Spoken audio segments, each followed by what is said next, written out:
Welcome to Old School Tactical Volume 3. As you may know, Old School Tactical is Flying Pig Games' popular tactical combat game. Designed by Shane Logan, Volume 3 takes us to the Pacific theater of the Second World War, where America and her allies battled Japan tooth and nail.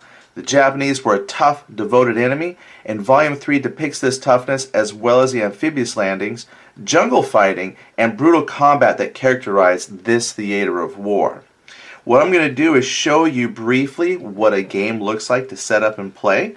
First thing you're going to want to do though is start by picking a scenario. This is one of the many scenarios that will come in the game, and the scenario card is broken down into several pieces of information for you. First would be the title. It'll have the date when it occurred and a little bit of historical information about that particular scenario. It then will list information to help you play, such as how many turns there are, what map to play, the coordinates. A lot of the maps, you'll be playing the scenarios on just sections of the map, so this will tell you where the boundaries are on that map. Also, if you have any off-board assets or any special rules. One of the things that makes Old School Tactical, I think, an accessible game is there's not a lot of optional rules for different conditions. If there's something that's particular to a map that isn't necessarily a rule that applies to every game, we'll just put it in the special rules. This will allow us to have things like night fighting or any number of things you can think of without needing to put a lot of rules in the book. We can just stick it right here on the card. Then it will also list any victory conditions that you need. On the right hand side, this is usually going to have your force composition for each opponent. So for example here, we're going to start at the top where it's got the Japanese, so it's going to list what comes in the first wave and then the second wave. So this will indicate that on setup turn 9. Now just to explain how the setup works, when we have a 9-turn game, for example, we start our turn counter at 9 and then we work our way down to 1. So it kind of reverses. Instead of counting up the turns, we start and work our way towards 1. So for this example, the Japanese are going to start with a certain amount of units on turn 9, and then as you count down on turn 6, just a few turns later, they're going to get the rest of their reinforcements. Now the other thing that you need for each side is their gut check and impulse points. Gut check is a very important part of combat. Certain results will indicate that a unit might be shaken or broken. If they pass their gut check, then they aren't affected by that result. One of the things to help depict that toughness of the Japanese opponent is they don't make gut checks for shaken and broken. Basically, they're going to just suffer for casualty and elimination on the combat results. So this makes them very, very resilient to combat and a very feared opponent. So keep that in mind when you decide you might want to charge. Really got to think through how you approach the Japanese. Also listed will be how many impulse points you get. Impulse points is almost like a currency that you spend to activate units. Units can have up to 2 activations in a turn, and so these impulse points are what you spend to fuel those activations.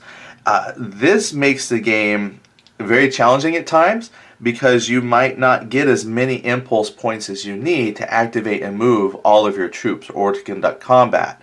So this can sometimes be frustrating. Also, this can also be quite a boon as well. You may have more impulse points than you have units. So it's just a very interesting way for us to help simulate your leader influence on the field, the fog of war type of information that you have, the ability for troops to move and supply themselves, all in a very simple system. And then once you have your scenario information, you've laid it out, then it's time to start playing the game. What I'm going to do is just move the scenario here off to the side for a moment, and we're going to have here on the board a couple of units. What I'm going to do is explain to you just briefly the turn sequence and show you how that might play out onto the map board. First, we're going to have the turn sequence. Now, every game is going to come with a player aid card. One side is going to have your infantry combat tables, and the other side is going to have the terrain chart and some additional combat notes or things that can affect your gameplay. Right here is the turn sequence. It looks like there's a lot of phases within a turn, but some of these you don't always use, so turns still play rather quickly. First thing that we would do is advance the turn marker, or place it in this example. If we were starting on turn 9, we make sure the turn marker is on 9. Then we check for reinforcements.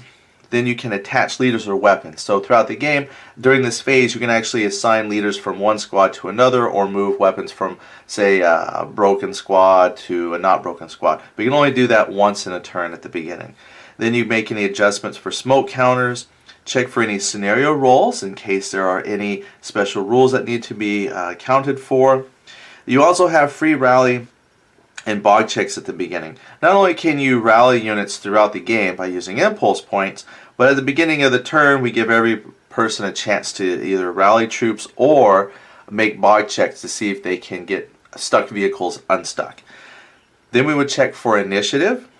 Then we make the impulse roll. So this is the important part right here, which will drive the rest of this turn. This is where we're going to roll the dice based on the scenario for each opponent to see how many actions you're going to get in that turn. After we've done that, then we actually play out the turn. So opponents will alternate back and forth spending impulse points to move and fight with their troops. Then at the end of that, once all units have been activated or there's no more impulse points to spend, we would do the melee phase, which is all units that have moved together for melee combat. We would then resolve. Then we can remove unit markers. So once everything's done, we'll remove things like the move and the fire, or any admin markers that no longer account for that turn. Then we can score victory points as needed, come to the end of the turn. There is a rule here for extended play check. Once you hit turn 1, both players roll a dice, and if the combined roll is 7 or more, then there's one more turn to play. Just that one slight chance to maybe eke out a victory condition over your opponent. So the game might be 9 turns long, but there's just a chance you might get a turn 10, which, if you're, say, winning, might be a frightening thing as well, because you're trying to hold on to victory. Now you got to hold on for one more turn. And then finally you can end the game if you've hit the end of all your turns and check for victory. So again, it seems like there's a lot of phases, but they go rather quickly and some of them might not apply. What we're going to do is take a moment then to kind of show you how you would apply this into, say, a combat.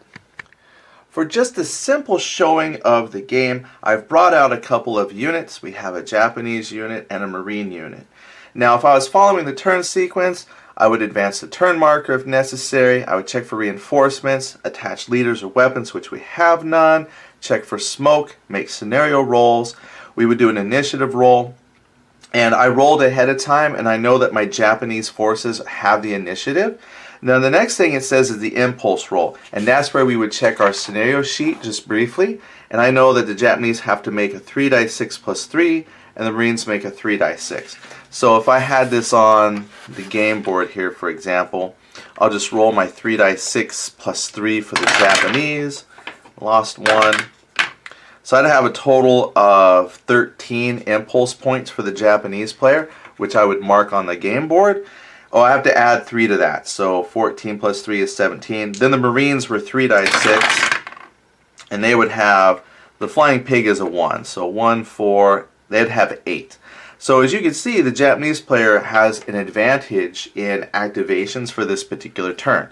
Luckily for us, we only have 1 unit each. So that's quite a few more impulse points than we would ever need for just 2 units on the field. Now if we had a scenario that small, we'd have like maybe 1 dice 6 impulse points. Alright, now since we already determined earlier that the Japanese have the advantage, they're going to fire. Now just to keep things simple, we didn't put them in any kind of terrain for terrain modifiers. They're just both out in the open.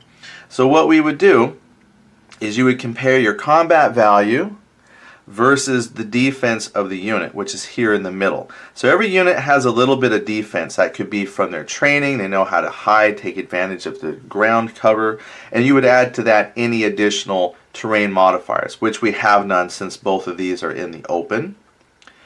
So you would take the firepower and you compare that with the range. The little range sub number, they're next to each other rather close, so we don't have to worry about range. Then we take their firepower and subtract the defense.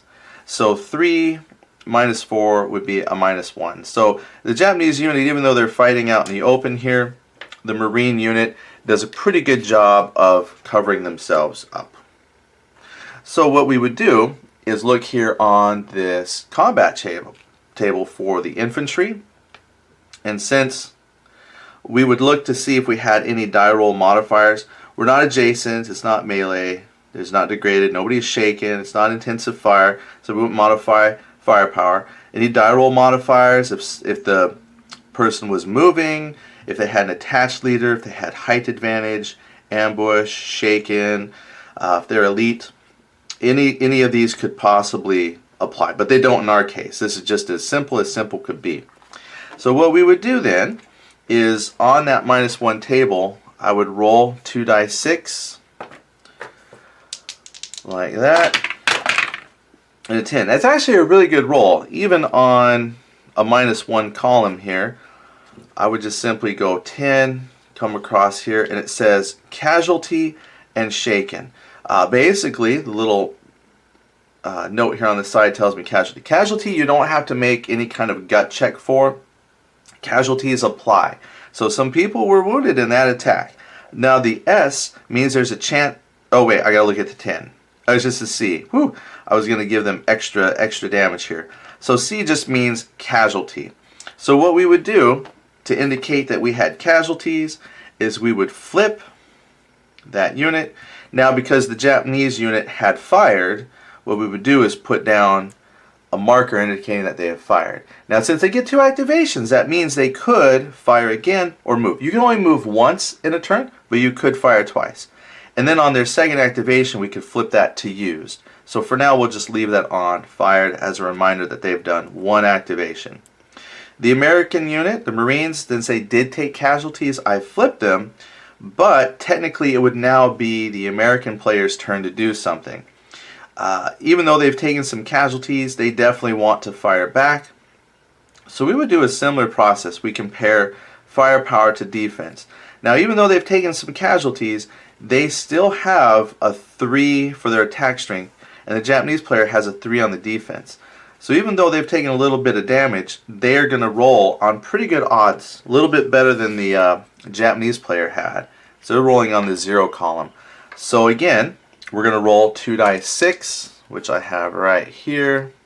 And they rolled an 8. So we'll see if that's any better. So we take the 8, cross-reference with 0, which is a B for broken. Well, unfortunately for the Americans, the Japanese, because of their tenacity for combat, they don't make broken or shaken gut checks. They only take casualties or the elimination result or destroyed result. So unfortunately, we would have to mark the Americans with fired, and that would be one of their impulse points. So with that 14 or 17 that we rolled, we would just subtract impulse points from that. And then if we had more units on the board, once we had used all the impulse points and activated all the units that we could, then we can move on and progress the turn. But that's just the basics of how old school tactical plays out. If you go and check YouTube, you'll see that there's additional gameplay footage from Volumes 1 and Volume 2 to give you more in-depth look at the game. And then as we progress, we'll have more opportunities to share possibly lengthened gameplay examples for you. So please check out the Kickstarter. We hope that you enjoy it. It is the 3rd volume, and we expect much more to come. Thanks for joining us in the Pacific, and we'll see you on the other side.